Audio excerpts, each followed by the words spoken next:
We live in a world that celebrates the outgoing, the ones who can effortlessly mingle the life of the party, the ones who can dance the night away, who thrive in the spotlight, the ones who command a room. Their voices are heard, their opinions valued, their charisma undeniable. But what about the quiet ones, the deep thinkers? The ones who prefer the solace of their own company, who find joy in the pages of a book or the tranquility of nature?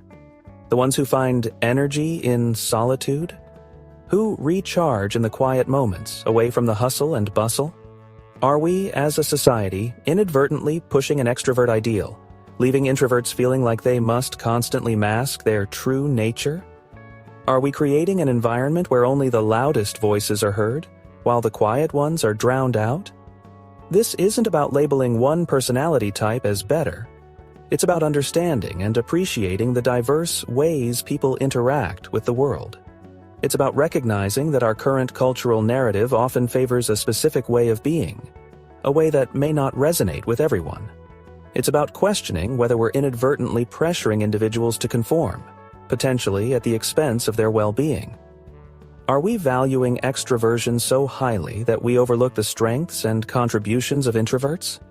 Imagine a world where quiet contemplation was as valued as charismatic leadership, where the ability to listen was as prized as the ability to speak, where deep thinking held as much weight as witty banter, where introspection was seen as a strength, not a weakness, where individuals were celebrated for their authentic selves, regardless of where they fell on the introversion-extroversion spectrum, a world where diversity of thought and personality was truly embraced.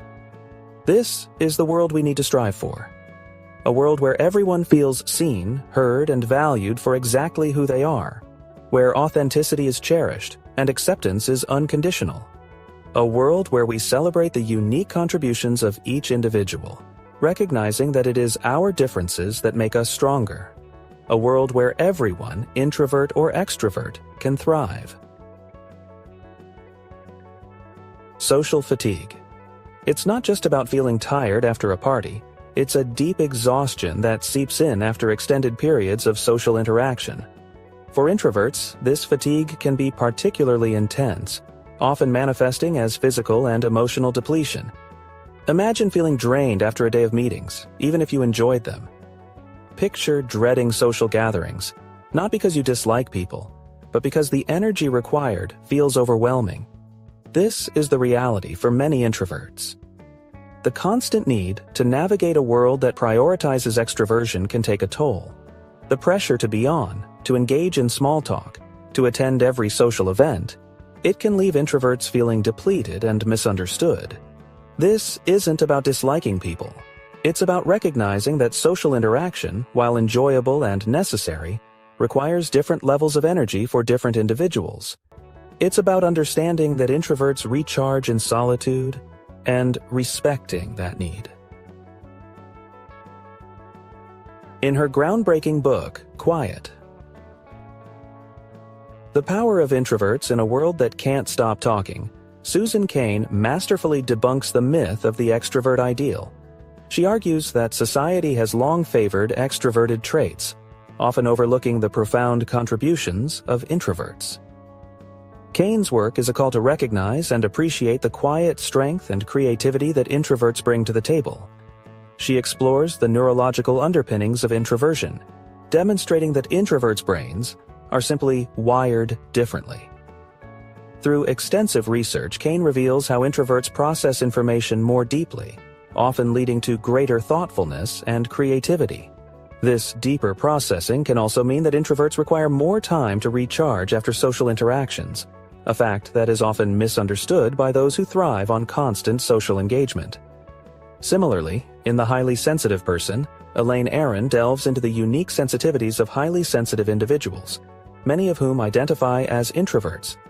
Aron's research highlights how these individuals are more attuned to subtleties in their environment, which can be both a gift and a challenge. This heightened sensitivity allows for a richer, more nuanced experience of the world, but it can also lead to feeling easily overwhelmed by stimuli that others might not even notice. She highlights their heightened awareness of their surroundings, which can contribute to feeling overwhelmed in stimulating environments. This sensitivity is not a weakness, but a different way of interacting with the world. It allows for a deeper connection with others and a greater appreciation for the subtleties of life. But it also necessitates the need for quiet spaces and downtime to recover from sensory overload. These works, among others, provide scientific backing to what introverts have always known. Their way of being is not a flaw, but a different way of experiencing the world. The research underscores the importance of creating environments that cater to different personality types, allowing everyone to thrive. It challenges the notion that there is a one-size-fits-all approach to success and happiness. It's not about being shy or antisocial, but about thriving in quieter, more low-key environments.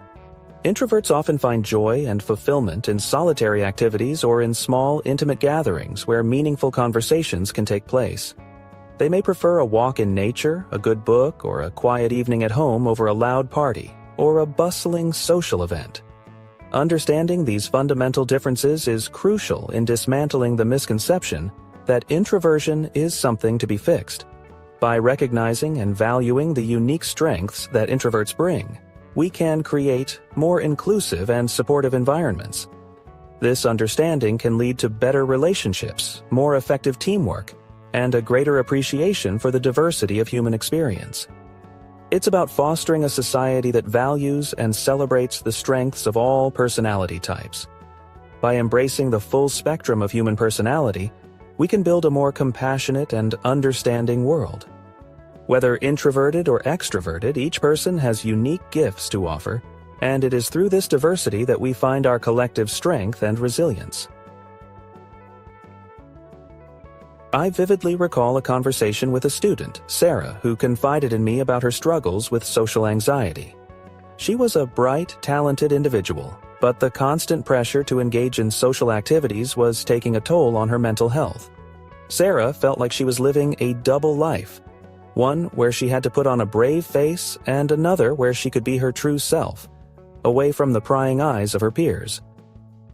"I feel like I'm constantly performing," she confessed, "pretending to be someone I'm not just to fit in." This sentiment is all too common among those who struggle with social anxiety. The need to conform to societal expectations can be overwhelming, leading to a sense of isolation even in the midst of a crowd. Sarah's story is a poignant reminder of the silent battles many face daily. Sarah, a self-proclaimed introvert, described the immense pressure she felt to conform to the extroverted norms of college life. The constant barrage of social events, group projects, and the expectation to always be on left her feeling drained and disconnected. She longed for moments of solitude, where she could recharge and be herself without judgment. Another individual, Mark, shared his experience of feeling like an outsider in his own family. Despite being surrounded by loved ones, he often felt misunderstood and out of place. Family gatherings, which should have been a source of comfort, became a source of anxiety for him. "Growing up, I was always the quiet one," he revealed. "My siblings were the life of the party, while I preferred reading and spending time alone." Mark's preference for solitude was often mistaken for aloofness or disinterest, leading to a sense of alienation within his own family. He struggled with the feeling that he was constantly letting his family down by not being as outgoing or sociable as his siblings. "I often felt like I wasn't living up to my family's expectations," he admitted. This feeling of inadequacy can be deeply ingrained, affecting one's self-esteem and overall well-being. Mark's story highlights the internal conflict many introverts face, torn between their natural inclinations and the desire to meet external expectations. These stories, unfortunately, are not unique.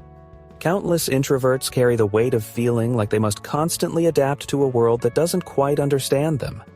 The societal bias towards extroversion can make introverts feel like they are fundamentally flawed, simply because they thrive in different environments. The pressure to conform can lead to feelings of inadequacy, anxiety, and exhaustion. The emotional labor involved in navigating social situations can be immense, leaving introverts feeling depleted and misunderstood. It's a cycle that can be difficult to break, as the fear of judgment often prevents them from expressing their true selves. It's time we acknowledge the emotional labor involved in navigating a world that often prioritizes extroversion. By recognizing the unique strengths and contributions of introverts, we can create a more inclusive and understanding society. Empathy and awareness are key in fostering environments where everyone feels valued and accepted. It's time we create spaces where introverts can show up authentically without feeling the need to mask their true nature. By celebrating diversity in social preferences, we can build communities that honor and respect the individuality of each person. Let's strive to create a world where introverts can thrive just as they are.